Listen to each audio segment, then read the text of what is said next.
Hey everyone, क्या आपने कभी सोचा है कि पृथ्वी पर सबसे ज्यादा रेडियो एक्टिव जगहें कहाँ हैं? इनमें से कुछ जगहें परित्यक्त बंजर भूमि हैं, जबकि अन्य जगहें खतरे के बावजूद लोगों और वन्य जीवों का घर हैं।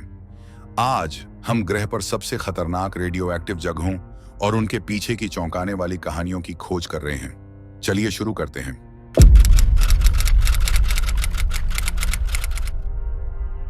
Number 1, Chernobyl, Ukraine. चेर्नोबिल का उल्लेख किए बिना रेडियो एक्टिव स्थानों की कोई सूची पूरी नहीं होगी। 26 अप्रैल 1986 को चेर्नोबिल न्यूक्लियर पावर प्लांट में रिएक्टर नंबर 4 में विस्फोट हुआ, जिससे पर्यावरण में भारी मात्रा में रेडिएशन फैल गया। पास के शहर प्रिप्यात को खाली करा दिया गया और कुख्यात बहिष्करण क्षेत्र ग्रह पर सबसे अधिक रेडियो एक्टिव स्थानों में से एक बना हुआ है। आज भी चेर्नोबिल में कुछ हॉटस्पॉट पिघले हुए परमाणु ईंधन का एक द्रव्यमान घातक रेडिएशन स्तर उत्सर्जित करता है। उच्च विकिरण के बावजूद चेर्नोबिल बहिष्करण क्षेत्र विडंबनापूर्ण रूप से वन्य जीवों के लिए एक आश्रय स्थल बन गया है।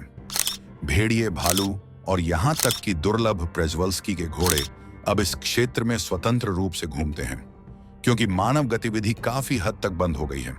वैज्ञानिक यहां प्रकृति पर रेडिएशन के प्रभावों का अध्ययन करना जारी रखते हैं। Number 2, Fukushima, Japan. मार्च 2011 में एक शक्तिशाली भूकंप और सुनामी ने Fukushima Daiichi nuclear power plant के पिघलने को ट्रिगर किया।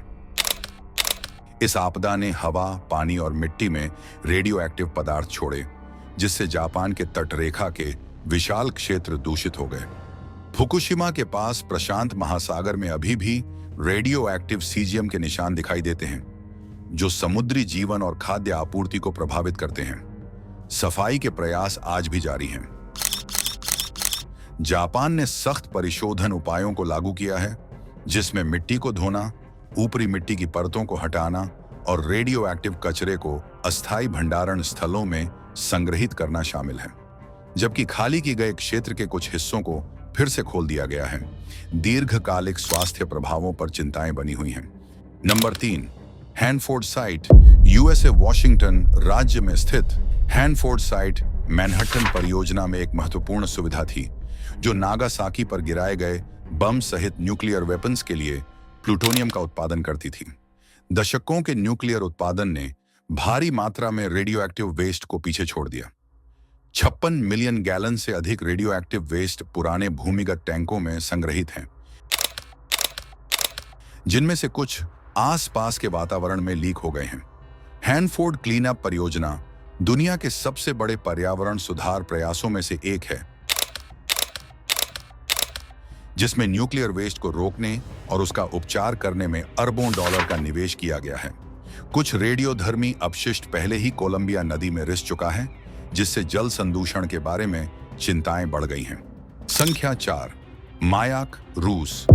रूस में मायाक प्रोडक्शन एसोसिएशन में 1957 में एक कम झात लेकिन समान रूप से खतरनाक न्यूक्लियर आपदा हुई। जैसा कि झात है, किश्तिम आपदा इतिहास की सबसे खराब न्यूक्लियर दुर्घटनाओं में से एक थी।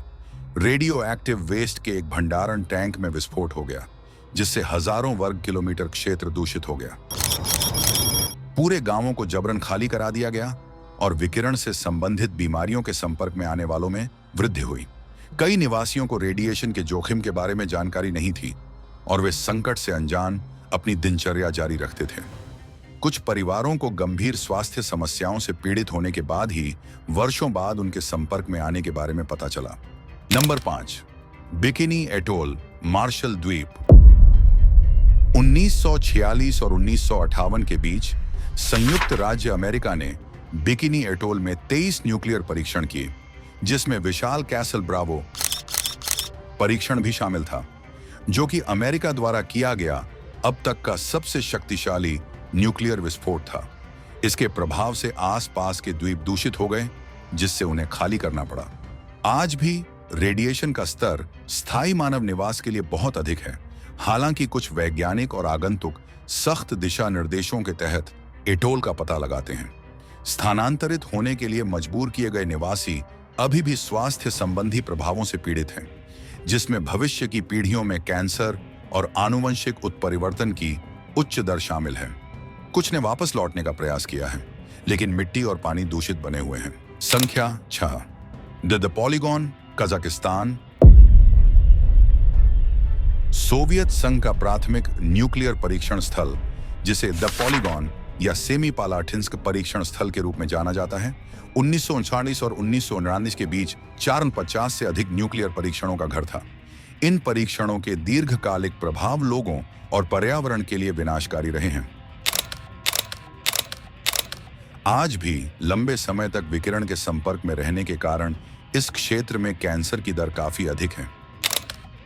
साइट के पास रहने वाले कई लोग जन्म दोष, आनुवंशिक विकार और कैंसर की बढ़ी हुई दरों से पीड़ित थे। भूमि स्वयं ही दागदार हो गई है। बड़े गड्ढे और बर्बाद बुनियादी ढांचा परीक्षणों की याद दिलाता है। यह अभी भी दूषित है। Number 7, Sellafield, United Kingdom. मूल रूप से प्लूटोनियम उत्पादन संयंत्र के रूप में निर्मित इंग्लैंड में सेलाफील्ड ने दशकों में कई रिसाव और दुर्घटनाओं का अनुभव किया है। कुछ क्षेत्र रेडियोएक्टिव सामग्रियों के पिछले गलत संचालन के कारण खतरनाक रूप से न्यूक्लियर बने हुए हैं। सेलाफील्ड दुनिया के सबसे महंगे और जटिल न्यूक्लियर सफाई अभियानों में से एक है, जिसमें कुछ सुविधाओं को पूरी तरह से नष्ट होने में हजारों साल लगते हैं। कुछ रेडियोएक्टिव वेस्ट को आयरिश सागर में छोड़ा गया है, जिससे पर्यावरण संबंधी चिंताएं पैदा हुई हैं। साइट पर कड़ी निगरानी रखी जा रही है, लेकिन इसे प्रबंधित करना एक बड़ी चुनौती है। रेडिएशन ने इतिहास को इस तरह से आकार दिया है जिसे हम अनदेखा नहीं कर सकते। इनमें से कुछ जगहें शायद फिर कभी सुरक्षित न हों, जबकि अन्य धीरे धीरे ठीक हो रही हैं। आप इन रेडियोधर्मी स्थानों के बारे में क्या सोचते हैं? हमें कमेंट्स में बताएं। अगर आपको यह वीडियो पसंद आया तो लाइक करना न भूलें और अधिक अद्भुत सामग्री के लिए सब्सक्राइब करें। अगले वीडियो में मिलते हैं।